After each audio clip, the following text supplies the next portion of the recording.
मुझे इस बात को कहने में कोई गुरेज नहीं है। कई और पार्टियां होगी जिन पार्टियों के सिद्धांत तो कुछ और हैं, लेकिन अगर उनके यहाँ दल के अंदर कोई बड़े पद का मामला आएगा तो वो उनके अपने पदों के अंदर से बनाने में वो पहले इस बात को देखेंगे आप किस वंश के हो, किस परिवार के हो, किनको मौका मिलेगा। नमस्कार, आप न्यूज़ फाउंडेशन देख रहे हैं। मैं हूं आपके साथ वंदना। 2024 के लोकसभा चुनाव से पहले बीजेपी यादव वोटरों को साधने की कोशिश में जुटा हुआ है। इसी क्रम में आज बीजेपी के लिए बड़ा दिन है और आज मोहन यादव जो मध्य प्रदेश के मुख्यमंत्री हैं वह बिहार पहुंचे हुए हैं। प्रदेश कार्यालय में उन्होंने भाषण देते हुए कहा कि बिहार में नेतृत्वकर्ता जो है कमजोर है, यही कारण है कि बिहार पिछड़ा में जो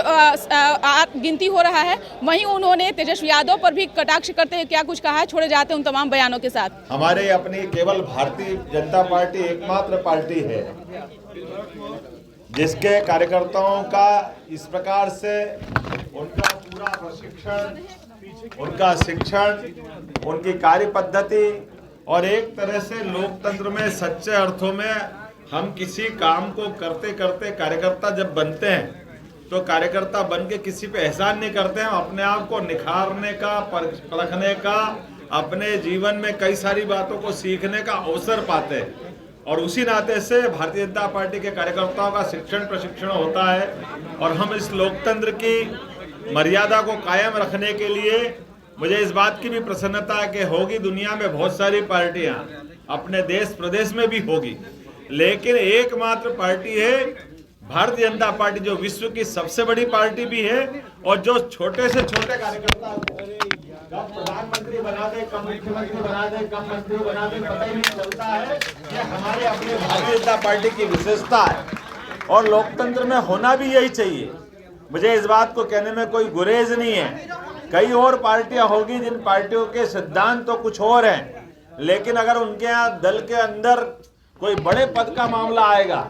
तो वो उनके अपने पदों के अंदर से बनाने में वो पहले इस बात को देखेंगे आप किस वंश के हो, किस परिवार के हो, किनको मौका मिलेगा। लेकिन उसके उल्टे भारतीय जनता पार्टी में इस बात की कोई गुंजाइश नहीं है। और तो और हमारे यहाँ तो वर्तमान के दौर में इस बात को भी देखा जाता है कि एक परिवार में से अगर एक आदमी को दायित्व मिला है तो वो स्वतः ही मना करता कि मेरे अपने परिवार में दूसरों को जवाबदारी मत दो, हमारे बाकी कार्यकर्ताओं को दे दो, ये हमारी परंपरा है। इस परंपरा के बलबूते पर हम सभी को जोड़ना जानते हैं और सभी को साथ लेके चलना चाहते हैं। मुझे इस बात की भी प्रसन्नता है कि हमारी सनातन संस्कृति को लेकर के खास करके वर्तमान के दौर में हम सब जानते हैं कि भारतीय जनता पार्टी अपने जन्मकाल से अर्थात जनसंघ के जमाने से हम एक विशेष विचार के आधार पर, राष्ट्रवादी विचार के आधार पर राजनीतिक पार्टी के नाते जरूर है, लेकिन हमारी सारी मर्यादाओं के आधार पर हमारा जो मूल उद्देश्य है, जिस विचार के बलबूते पर भारत का चहुमुखी विकास हो, गरीब से गरीब आदमी के जीवन में बदलाव आए, गरीब से गरीब आदमी को भी इस भारत माता के आंचल में शासन की व्यवस्थाओं के आधार पर, अगर हम सरकार में हैं तो सरकार के माध्यम से, अगर हम विपक्ष में हैं तो जैसे अटल बिहारी वाजपेयी जी का चित्र यहाँ लगा हुआ है, ये आदर्श रूप में हमने सिद्ध किया है कि लगभग 50 साल तक भी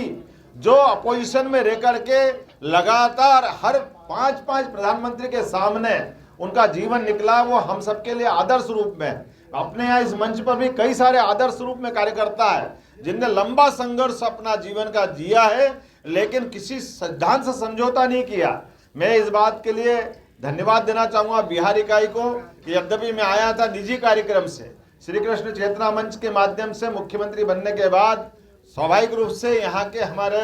बंधुओं ने कहा कि आप इस कार्यक्रम में आइए, मुझे अच्छा लगा। और बिहार तो वो धरती है जहाँ अशोक के काल से मध्य प्रदेश और बिहार का रिश्ता जुड़ता आया है। 10 साल तक अशोक उस समय गवर्नर रहे, जहाँ संघमित्रा महेंद्र उनकी संतान रही है और बाद के काल में वो सम्राट बनकर के हमारे सामने आए। और बिहार की वो धरती है जिनने आज से 2500 से 3000 साल पहले लोकतंत्र को जनता के सामने प्रकटीकरण का एक अनूठा उदाहरण प्रस्तुत किया। और बिहार में किस बात की कमी है? बिहार में जिस प्रकार के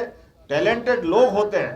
पूरे देश के कोई राज्य ऐसा नहीं होगा जहाँ सर्वाधिक IAS IPS अगर निकल के जाते हैं तो केवल एकमात्र राज्य वो बिहार है जो जिसको ये गौरव हासिल है। एकमात्र राज्य बिहार है जो तब सभी प्रकार की चुनौतियों का सामना करने के लिए किसी प्रकार से कोई औद्योगिक क्षेत्र के माध्यम से गुजरात अपनी पहचान बनाता है या कोई और राज्य होगा, लेकिन उसके पीछे पसीने की बूंद अगर कहीं गिरती हुई दिखाई देगी तो निश्चित रूप से बिहार के हमारे भाई बहनों की रहेगी, जिसके माध्यम से वो अपनी एक नई पहचान बना करके हर क्षेत्र के अंदर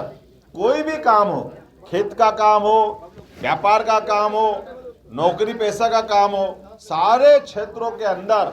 बिहार के लोगों की अपनी एक विशेष पहचान है। और ये गौरव हम सबको हासिल है अपने इस बिहार के राज्य के नाते से कि हम सब मिलकर के आज के समय में भी हमने देखा, अतीत के समय लोकतंत्र स्थापित करने में भी और दोबारा लोकतंत्र के ऊपर संकट आया तो आपातकाल के समय में भी बिहार की धरती से संघर्ष का जो शंखनाद हुआ, जिसने लोकतंत्र को बचाने का बड़ा काम किया, मुझे इस बात का गौरव है। गुजरात के